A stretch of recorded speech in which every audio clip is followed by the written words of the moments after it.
Good morning, America. Good afternoon, Europe, Africa, and good evening, Asia and Australasia. This is Napapong Pongnapang, ISRT Vice President for Asia and Australasia. I'm going to be your host for today's special edition of the 25th ISRT Facebook Live webinar. We have a special edition today because we will launch a special book about reflection on the COVID-19 pandemic. During the past 2 years, we have been living with COVID, and it affects a lot of our profession into not only in our practice, but also our daily life also. So today ISRT is having the webinar to reflect what's going on in terms of our professional aspect of this COVID pandemic. So let me start with Donna Newman, the ISRT president, to give some words for this special event. Donna. Thank you, Napa. Good morning, good evening, good afternoon to everybody around the world. I just want to thank you for joining us, and I'm very, very excited about this new book that we've just launched. It's been a dream of ours to see if we were able to actually produce a free book to be available for educators, managers, radiographers all over the world, to actually have some kind of peer review type of information, some education, some information to share our best practices, to share what's happening, and to reflect on what's going on. We were not sure what topic would be good, but with the current pandemic happening, Ken and Peter talked about that we thought this would be a great topic to start with. And I just want to thank our two authors that are here to just give us a snapshot of what's happening in their practice and in their countries with the pandemic happening. It's a very, very exciting book. There's 29 chapters in it, and we have a wide range of people, including managers, educators, people that are on the front line, and just some daily reflections of how our clinical practice has changed, how teaching has had to change, how research has had to adapt, and how our students have had to adapt. And so I'm very, very excited to have this group of people with us today. I have to especially thank Peter and Ken for taking time to help us learn how to put this book together, figure out for us how to do it, and to actually put the work together. And I want to thank all the authors that took time to write the chapters in it. One of the best things about an international organization is the diversity and the expertise that are out there. And without the input from our member experts, we would never have success on our projects. So I just want to open up this program and say thank you to both you and Peter and Ken for helping oversee this project. I want to thank Utapon and Stuart for helping be reviewers, and I want to thank our experts. So I want to turn this back over to Napapong, and we will begin our program. Thank you, Donna. Let me introduce our 4 speakers today from across the world. The first two will share the same topic, and the first 2 speakers are Professor Peter Hawke. He is Emeritus Professor at University of Salford in the United Kingdom, and also Ken Holmes. He is the Honorary Senior Lecturer, University of Cambridge in United Kingdom also. And the third speaker, we have Dr. Hussein Al-Marsi. He is Associate Professor of Radiology and also Assistant Dean, Faculty of Health Profession, Health Medical Imaging Department, Al-Quds University from Palestine. And the fourth speaker is Dr. Mabo Kekana. Dr. Kekana is a Senior Lecturer and Head of Radiographer Department and Chairperson of the School of Healthcare Science at University of Pretoria from South Africa. So we have colleagues from all around the world to share with us what reflection they have for this COVID pandemic. Let me start with the 2 speakers, Peter and Ken.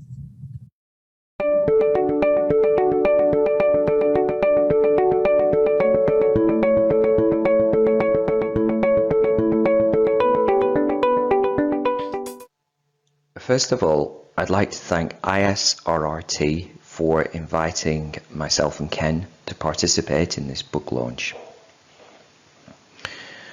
The book, entitled Reflections on the COVID-19 Pandemic, was edited by myself and Ken. And the first thing I'd like to point out is the artwork on this slide. As you can see, the artist is Leslie Robinson. This artwork was commissioned specifically for this book, and when you read the book, on the inside cover, it explains how this picture came about. So here is an overview of the talk. What I'd like to talk about are us, the editors, then the rationale for the book. Then we've got some quotes from the preface by Donna Newman, president of ISRRT. Our initial reflections of the book come next. Then we have a few comments about chapter authors and topics within the book. And then I'll tell you where you can find and download the book. And then at the end, I'll give our final reflections. So here we are, the editors. On the right, that's me. On the left, that's Ken. This is an important photograph because it was taken just before the book was published, and what we're doing here is making the final adjustments to it. So here's a bit of information about us. First of all, Ken, he's retired and he's honorary senior lecturer at the University of Cumbria. I'm also retired and I'm emeritus professor at the University of Salford, honorary adjunct professor at University College Cork, honorary visiting professor at Hansa University, Groningen, and honorary visiting researcher at Karolinska Institute, Stockholm, Sweden. So here is the rationale for the book. We had two reasons for creating the book. First, Ken and I felt there was a need for radiography reflections to be captured from radiographers during the pandemic at national, local and international levels.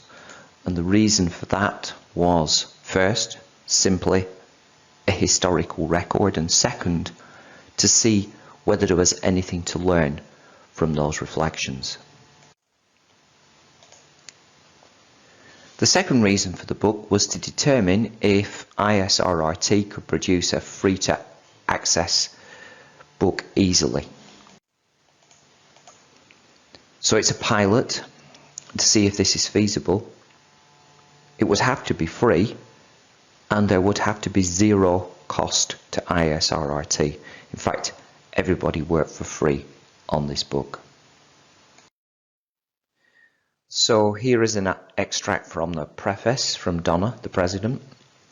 We've extracted two comments from her. The first is about practicing radiographers and radiologic technologists. I'll let you read that.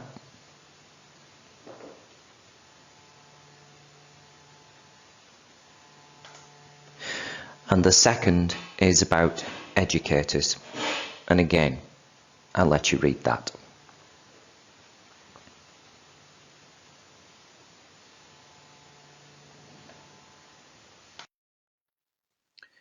So here are our initial reflections on the book. We believe the compilation of reflections within the chapters could be useful to radiographers. First of all, it can help them start to identify lessons from the pandemic for posterity's sake, and it can help to identify the kinds of proactive steps that might need to be taken in the event of another pandemic. So we believe from this point of view the book is actually going to be useful. When we read the reflections within the chapters, we note that there's a range of perspectives offered from across the world, which is useful. Interestingly, some experiences within the pandemic are different between countries. For example, some countries do not have any problems at all for students accessing computers and the internet for learning, where other countries do. and some experiences within the chapters are the same in different countries as well. For instance, difficulty in accessing and using PPE. So here is something about the authors. As we know, the preface is written by Donna. There are 29 chapters from individuals and collaborations, and an example of a collaboration could be as many as 7 authors. Overall, there are 44 authors, and they are from 13 countries, and together they give quite a wide range of perspectives. As you can see, student radiographers, teachers and educators, researchers, practicing radiographers, managers and retired radiographers. So I'd like to give you some insight into the topics that you would read about in this book. First of all, there are a lot of reflections in the chapters about the impact of the virus on themselves as authors as well as their services.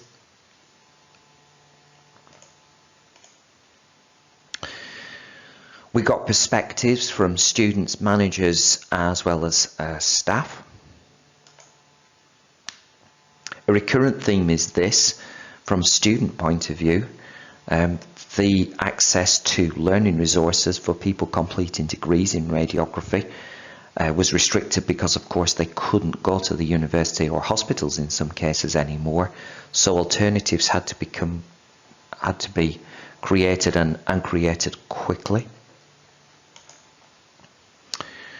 And there's a chapter from me about the creation of the chest X-ray website, which is housed within the ISRRT, EFRS and eLearning for Health web platforms. And there's information too about research that was conducted about COVID-19 and the pandemic itself. So this tells you where you can find the book. There are 2 places that it exists on the internet. First of all, the ISRRT website, and that link there, if you click, it will take you to it. The alternative is here. It does actually say the University of Salford Institutional Repository. That's where it is published initially to comply with certain rules about publishing, but both copies are the same.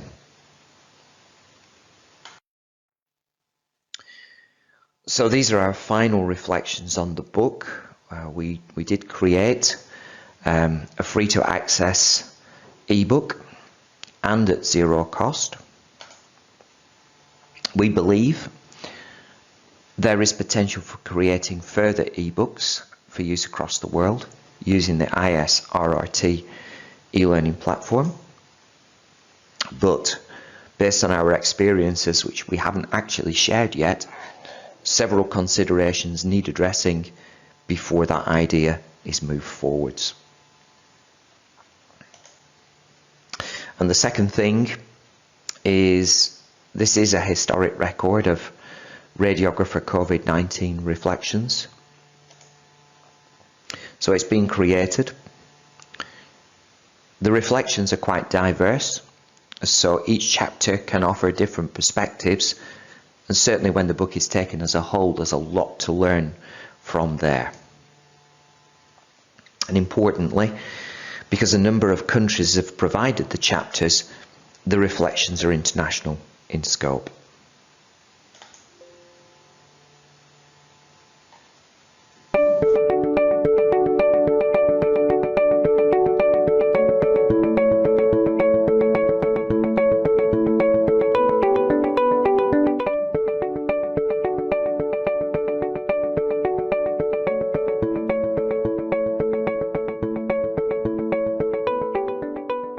Good evening, everyone.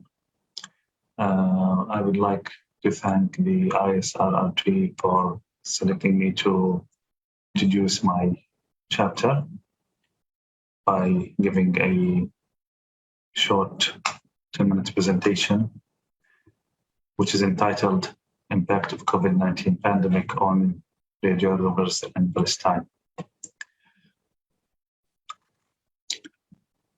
With the beginning of the pandemic, the Palestinian health system hardly coped with the increased number of patients because of critical shortage in supplies and challenges faced by the community. Poor areas such as refugee camps or densely populated areas faced greater risk of getting infected because of poor sanitation systems and overcrowding in these areas. Radiographers, as part of the health system, play a very important role, which is making diagnostic images. They were also at a greater risk of getting the disease through infection by dealing with patients and the imaging equipment. So the chapter focuses on two parts. The first part is about the readiness of radiography departments during the pandemic and how the pandemic affected radiographers. The Ministry of Health followed the World Health Organization protocols in dealing with infected cases, and it took the necessary measures to equip the medical staff to ensure safety. When the second phase of disease transmission began, the infection rate was fierce and fast. Therefore, there was a suffer to cope with the limit of the infection rate. Radiographers, part of radiology departments,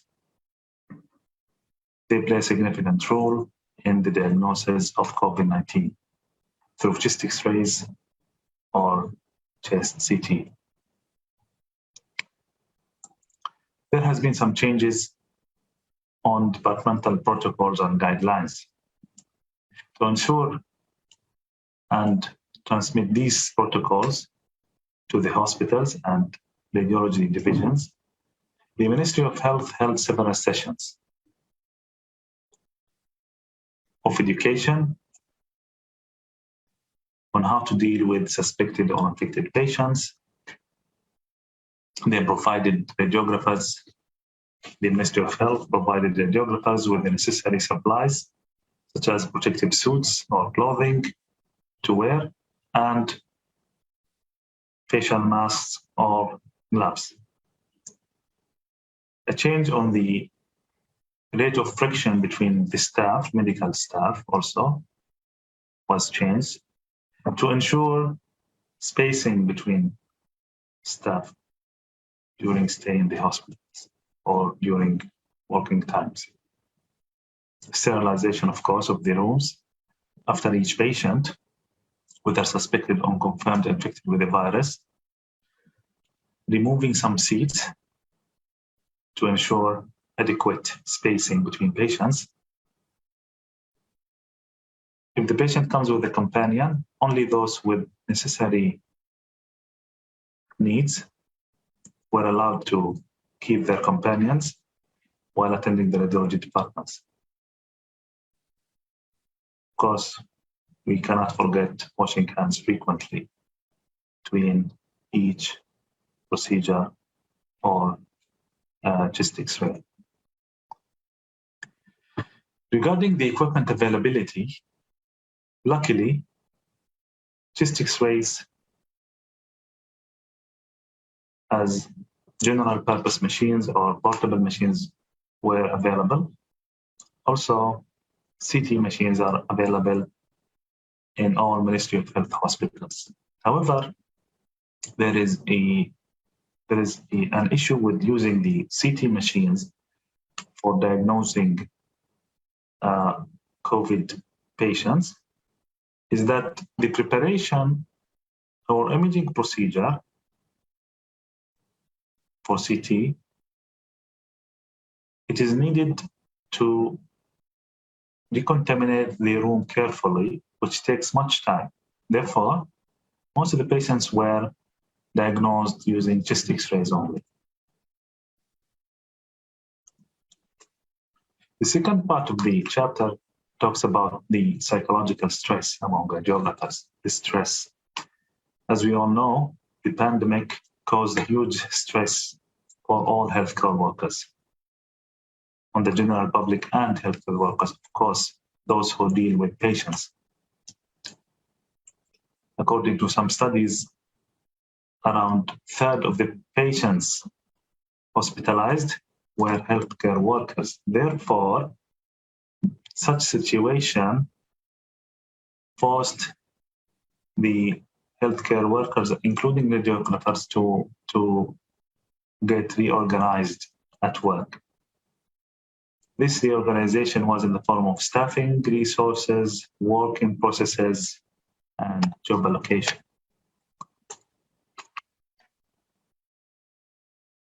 We assessed the stress among radiographers who work at various quarantine centers in Pakistan. 61 radiographers participated in the study. They filled the questionnaire, online questionnaire, and the results showed that radiographers' stress was higher than average. There was a statistical significant difference between those who work directly with patients compared to those who work indirectly, like in other divisions of the radiology department, such as like in a fluoroscopy division or like in MRI division or other divisions of the radiology department. Also, the stress was higher for those married radiographers, parent radiographers, because they worry, they get stressed, they have fear from transferring the infection to their couples, their beloved ones, their children, compared to single or non-parent radiographers. Of course, working for longer periods with patients means higher levels of stress. Therefore, it is essential to provide aid, support for the radiographers during this pandemic and for future pandemics. Available psychological support for radiographers. Unfortunately, Palestine has no such support system or counseling service for healthcare workers. Of course, we focus here on radiographers.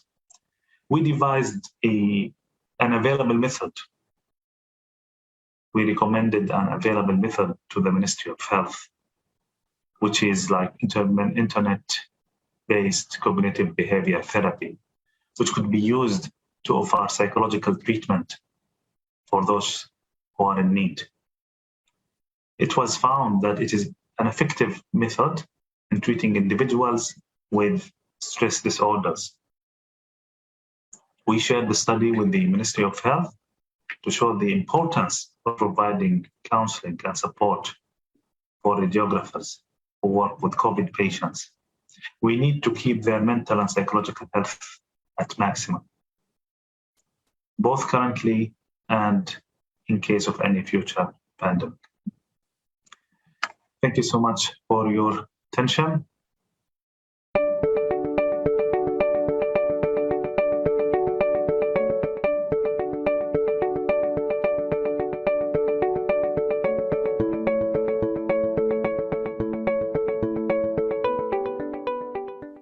Greetings to all. My name is Dr. Mabel Kekana. I'm the lecturer and head of the Department of Radiography at the University of Pretoria.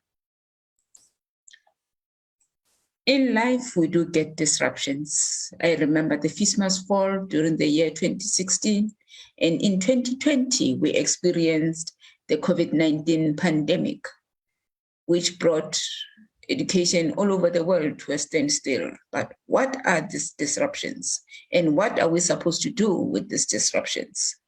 In this presentation, I'm going to take you through my experience during the COVID-19 disruption of teaching and learning, and how we transitioned through the teaching and learning period, and then how do we continue to reimagine learning during the COVID-19 pandemic. COVID-19 era, this is the time that called for urgent decisions. And we survived because of very close collaboration and flexibility among the stakeholders. Critical thinking in addressing the different issues was the order of the day. The focus of my presentation is to reflect on the experience that I had together with my colleagues in the Department of Radiography and the impact that the lockdown regulations had on teaching and learning and how these were managed in the School of Healthcare Sciences and more specifically in the Department of Radiography.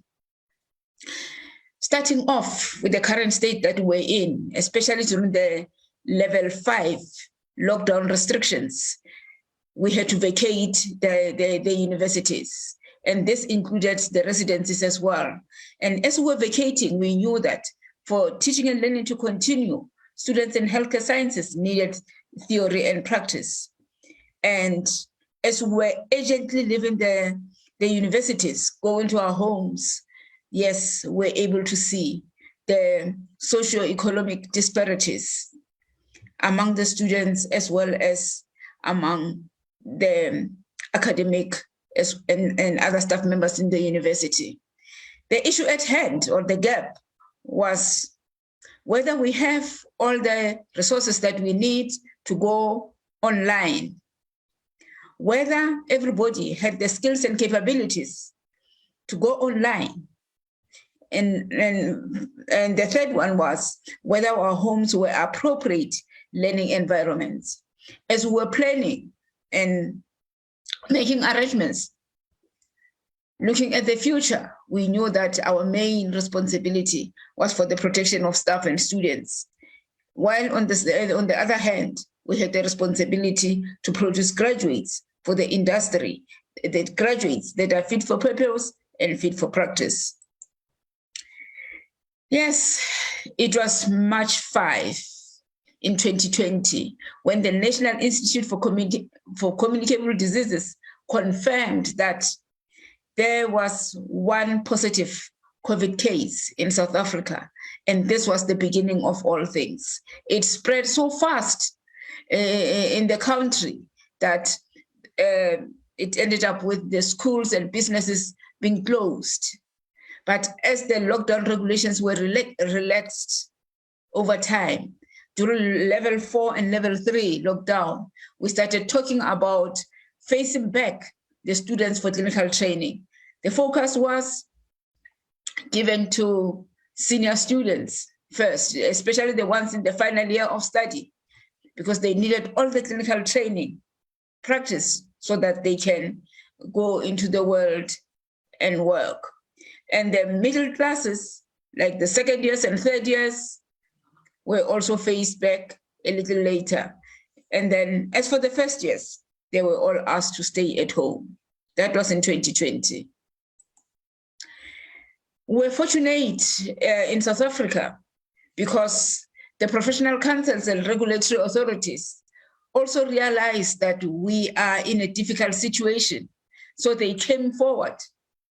The Council on Higher Education came forward and said, yes, universities, most of you are contact universities. You have been accredited to offer classes in contact with the students, not distance education. But because of the situation that we're in, we are relaxing the regulations. And when it came to the Health Professions Council of South Africa, where we register the professionals like radiographers for them to be allowed to practice, they also had to look at what were the requirements, what were the quotas in relation to the number of patients that one must do in a particular year of study to be deemed competent. What kind of assessments and exams must the person do? And is this going to be possible? Well, the students going to be able to do all the clinical hours? Yes, it was clear that this was not going to happen. So meetings were held where ideas were shared, and it came to the point where it was said that other methods of teaching and learning, assessments and clinical training should be used, including things like using the clinical training softwares and also using some videos to show some clinical scenarios. And when it comes to government structures, we were fortunate also to have close collaboration happening between the Department of Higher Education and Training and the Department of Health. From these two institutions, they issued the standard operating procedure saying, as the students are coming back, everyone must make sure that the students are not going to be used as the frontliners. The students should not be allocated to wards which are dedicated or have been specially designed for COVID-19 patients. We were preparing for online teaching and learning. And as I've mentioned, some students were brought back closer to the university so they could continue with online teaching and learning from their residences. But while other students were requested to remain at home, and these students came back and said, but we rushed out of the university. We left our books. So the management in the different University of Pretoria, being the largest residential university, they had to start packing books, going from room to room, packing books, getting addresses, couriering all these books to the students for them to be able to continue with teaching and learning. Yes, that was not the only challenge. For the academic staff, we looked at our study guides and said, no, these were not designed for online teaching. So how do we make sure that we continue with the study guides? They had to be amended. And then clinical training and tutorials were also altered, especially in terms of the number of students that one could have. Give an example of a class of 60, where one will say, maybe let me divide them into 3 groups, 20 each.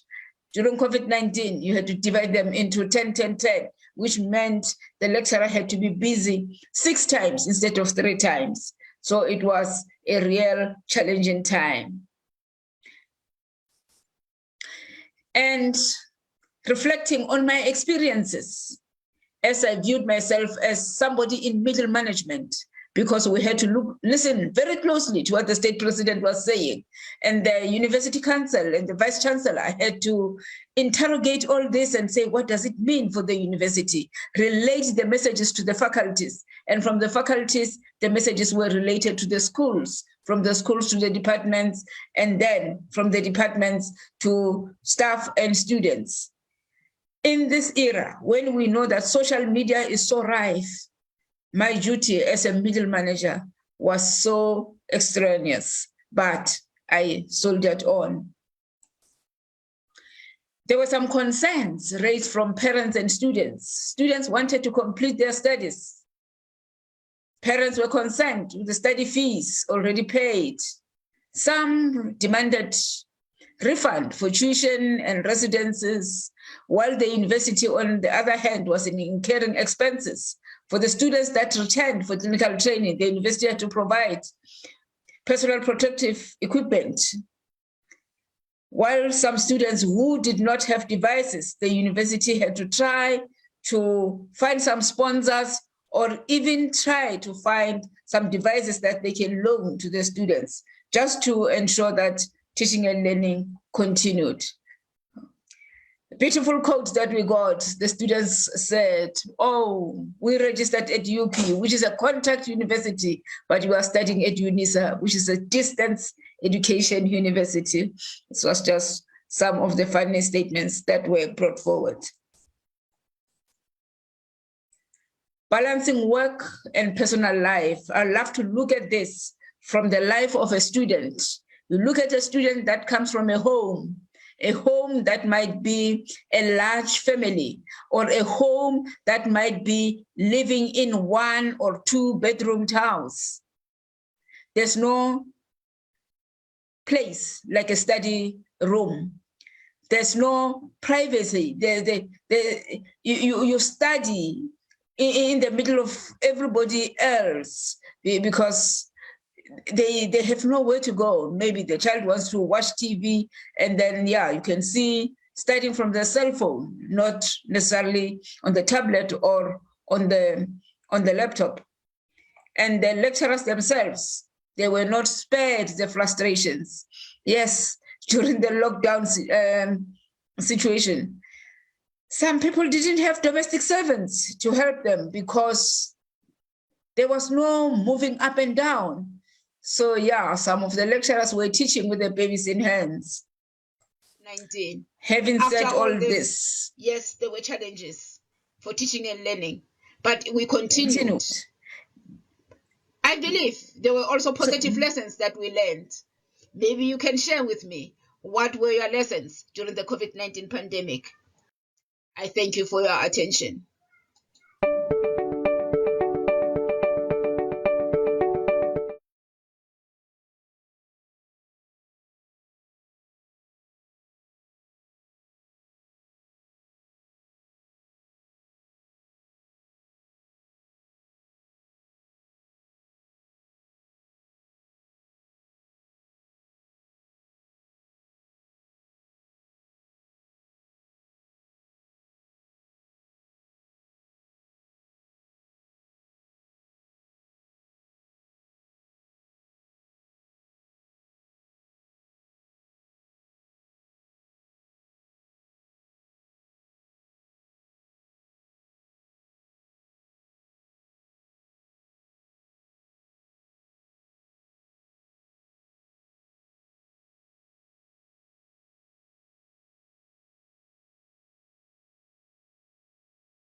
Stop their training. And students will always come back and say, what does it mean now for my clinical hours? Am I going to be penalized for the clinical hours because now I'm not able to make up all the hours because now I'm quarantined?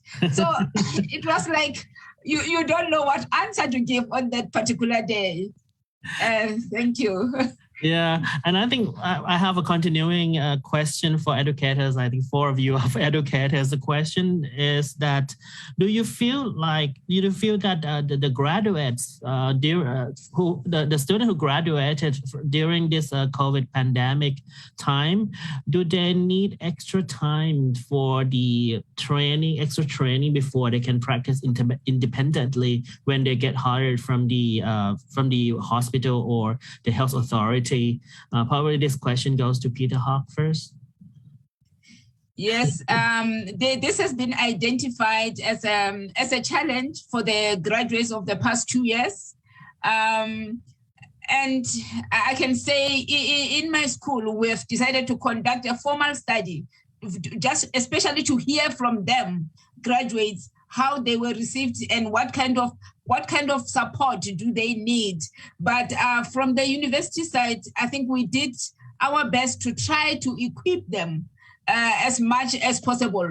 And you can go back and look at the graduate at the end of 2020, and 2021 was still like high COVID time. So the student was like, yes, you get thrown into the situation where in the previous year, the Minister of Health had said students must not be used in COVID positive. But now you are a graduate, you have to go and do those x-rays in that COVID positive ward. But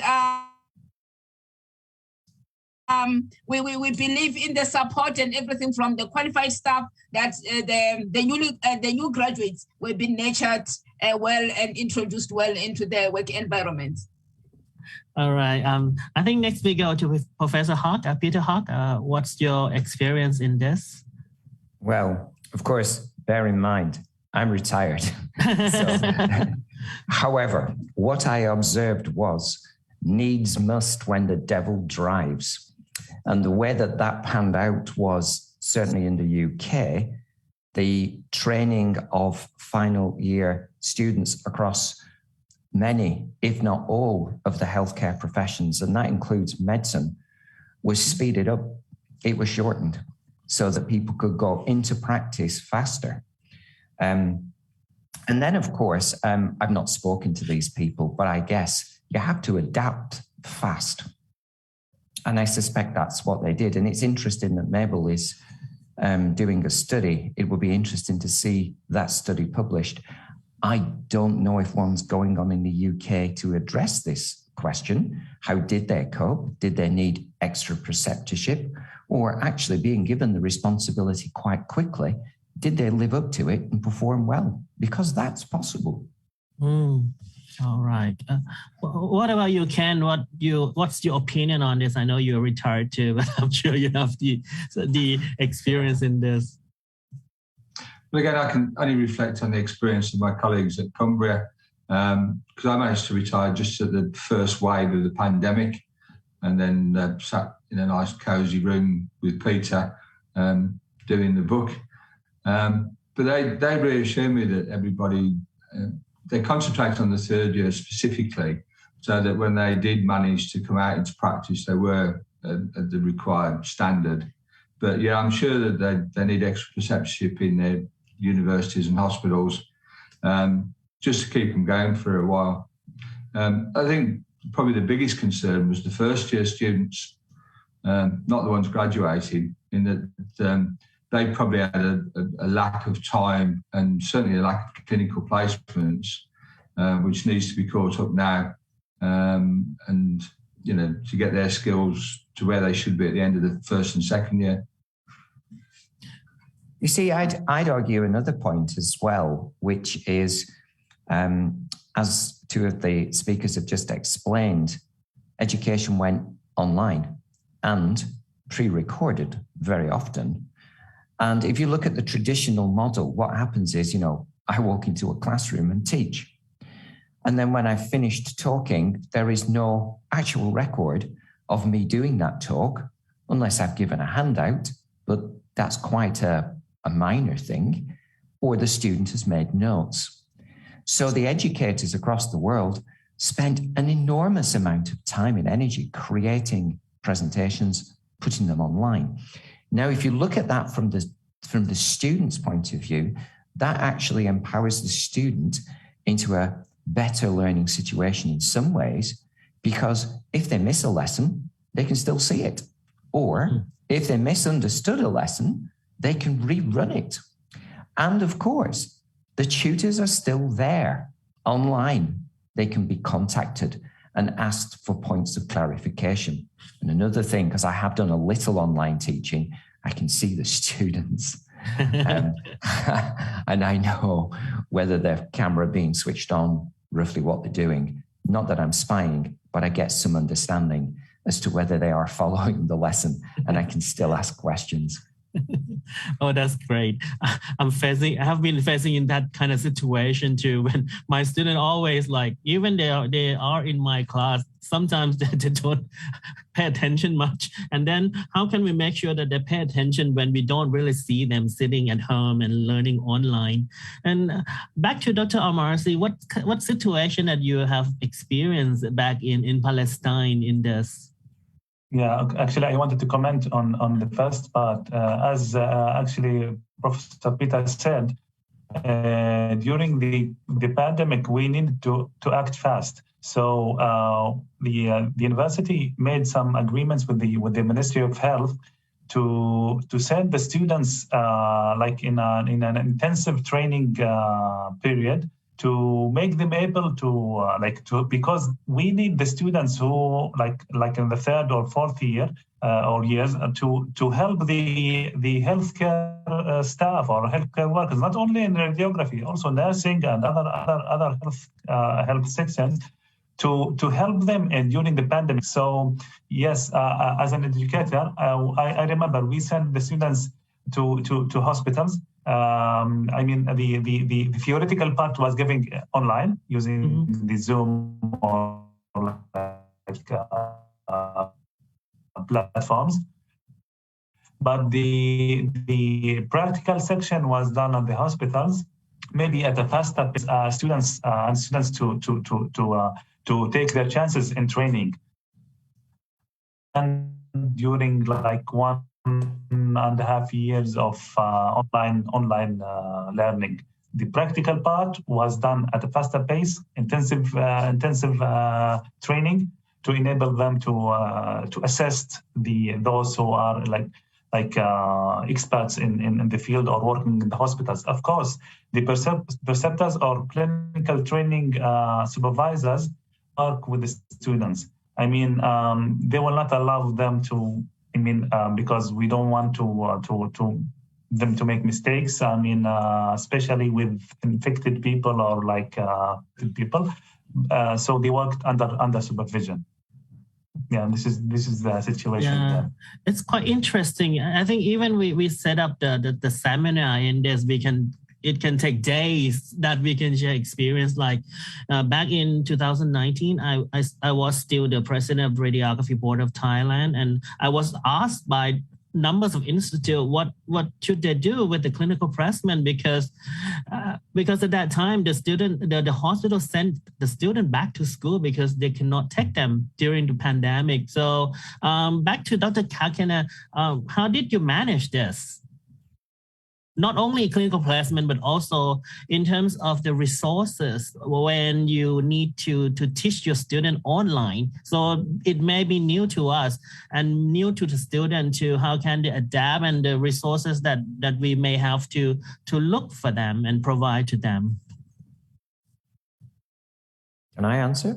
Yes. How do we adapt? Well, my organization, the University of Salford, paused teaching, and they gave the academics, I think it was 2 weeks, where they had to identify and or create new learning experiences that could be used over the internet. And then 2 weeks later, they started delivering these things. But of course, the academics had then lots of tasks to do to create more materials while supporting the delivery. So their workload went through the roof, essentially doing two things at the same time in a week. That is, creating new materials all online and supporting the delivery of materials they created 2 weeks ago. Oh, that's a big challenge. Like from my experience, my staff at my university, when we have to switch the radiographic positioning class from on-site to online, the student just give feedback like bad, and my staff just came to me and crying. She didn't know what to do. So back to South Africa, Dr. Kakena, what's your experience in this? Yes, it has been challenging. Looking at the facing back of the students into clinical training, we had to have the numbers to maintain social distancing. But then, even after having the numbers, students still did not have adequate clinical exposure because most of the clinics in the hospital were not working. People were not consulting. People were not coming to the hospital. Everyone was just scared of this virus. So most of the clinics were not there. It was like mainly emergencies and not many emergencies because there was no alcohol, there was no driving, there was no accidents. So there was a very minimal experience for the students in the clinical environment as well. And then coming to the academics, the doubling up of the workload. Oh, okay, one point, we had to have the number of students that go to the clinical training. What do you do with the other half? So the lecturer had to take the other half to the skills lab to augment the clinical training that they're not getting. So the lecturer was continuously having one group or the other in the skills lab while the other students are in the clinical department. So, but yeah, we survived and we produced what we produced, and we trust that they are doing well in the clinical department. But yeah, we want to see what their actual experience is with the research that we are actually conducting now. Oh, Dr. Almarsi, yes, Donna? Yeah, speaking on that, I have a question to add to that. My friend is a educator running a program, and they have those adaptive models or those electronic computerized patients that you can work with, to actually do online if you don't have a patient there. But, that isn't really real life. That isn't really your walkie-talkie patients with all the things that happen with them. Did you guys find those resources available to adapt quickly in those settings, or did you have to use something else when we're in the middle of the pandemic? I know that I see more and more resources being advertised for educators during the pandemic, but were they really viable resources for you, for your students in the short term when you were trying to adapt? Can I answer to that? Yes. Actually, the some resources are available, but I mean, if during the first or during the initial period of the pandemic, it was difficult as Doctor said from South Africa, that it is difficult to send them to the hospitals or to training centers because there are no patients, or some actually private hospitals here also refused to take the students. I mean, skills labs at the university are limited with equipment. We don't have like a simulation lab, which you can work with dummy patients, train students on them. Therefore, I mean, I think this pandemic or such hard times can or showed us that we need to increase our resources. Electronic resources like books, libraries are available at the university. The university have some subscriptions, and students can download the books. We use like online platform, e-learning platform to send the lectures to the students to make e-quizzes or like exams. We did that during the online period. However, the actual important thing is the training skills. The skills labs equipment and making a kind of simulation is very important, because we don't know when this will be over, or if we are gonna face any new pandemics in the future. Any other comments from the speakers? Yes, Peter. Well, I guess the obvious thing to say is back to this book that we are launching today. This book and the website, the chest X-ray website on how you image COVID-19 patients, especially mobile, for diagnosis or excluding it. Having a single resource is the point. And ISRRT is well placed to host those resources. And if they could be made for free with people working together, I suspect some of the problems that have been described here in accessing information should be reduced if that's done strategically and managed over an appropriate time frame. One of the values of using ISRRT is it will get quality assured from those that know what the standards should be. And one of the problems I suspect, whether it's a qualified practitioner or a student looking at the internet, is quite often they look at an information source and need to ask themselves, is this good quality information? Is it reasonably right? Can I use it? Or might it be wrong, and what damage might be caused by using it? So I promote the book. That's great. Donna, you have any other question or comment? Oh, you're muted. Donna, you're muted.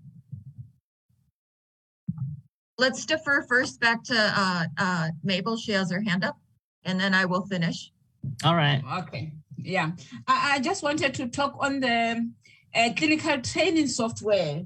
For the universities that had the software, maybe they bought it before the fees must fall, they were in a better position, but then the cost of this software was also like a challenge, because before COVID-19, it was bought and the license was like restricted, allowing a number of students at a time to use this. But with COVID-19, all students were at home. You needed all students to access it. It was not possible. So it's advisable that universities should have this, but the cost is a challenge. And that is what we experience at our university. Thank you. Right. Yeah, thank you very much. I'm so excited to share with everybody that this book has been pivotal. It has brought forward new research topics that we have not thought of in the past. It has brought forward ways of collaboration, and it has brought forward ways of having best practice.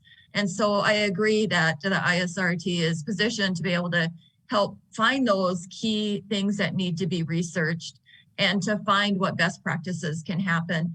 And I appreciate the expertise from our members and our authors of the chapters in the book, because you really brought to light even more things. I had some aha moments when I was reading that I hadn't thought about as a person working in the clinical, on the day-to-day operations, working in management. I have one point of view.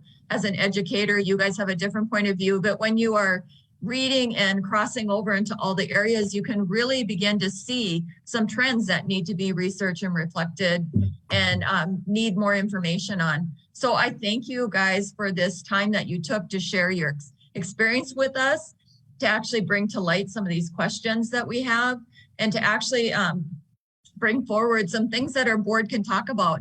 What's our next steps? What do we do? What is the next chapter that will begin? And it's so excited, because I believe this book would be important for our members all over the world in both developing and developed countries. I thought it would give one source for people to get information, but I now see there's even more work that could be done to actually do the next step. And so I thank you guys all for sharing your expertise, taking time to write to help put this book together so we could have information in one area. And thank you for your time today. And especially thank you to Peter and Ken for actually spearheading this and showing us that it can be done at no cost, because it's always a cost issue when we are doing things, and that it can be done professionally and with the right information. So I can't thank you guys enough for sharing your experience as educators, writers, and having done this before to help us with this. And so thank you very much. I'm very excited for our board to meet and have more discussion on what the next steps could be. And just today, I wrote down a whole bunch of notes on my paper for things I need to bring back to the board to have discussion on. So you guys have spearheaded future things that could be happening. So thank you so much for taking the time for our members today.